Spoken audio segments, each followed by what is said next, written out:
Gawin na natin forever our beloved PBBM. Alam mo, sa totoo lang. Sa totoo lang. But alam naman natin na that is unrealistic. Kasi syempre, nagkakaedad na yung ating mahal na Pangulo.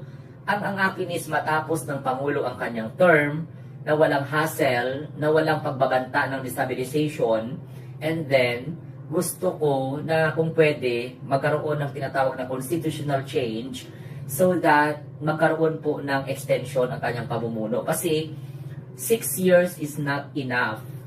Hindi po kahit sinong magaling na Pangulo sa ating bansa, hindi po enough ang 6 years. So mas maganda, payag ako doon sa ideas na magkakaroon ng Constitutional Assembly. Ako kasi yung talaga ang panata ko.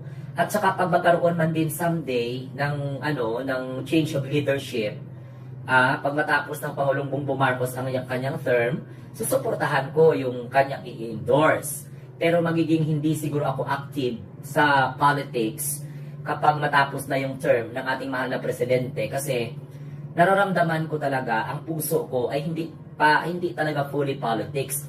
Ginagawa ko lang talaga to para nang sa ganon ay ma-inspired, ma-enlightened, magiging magiging strong ang mga sumusuporta sa Pangulo. Kasi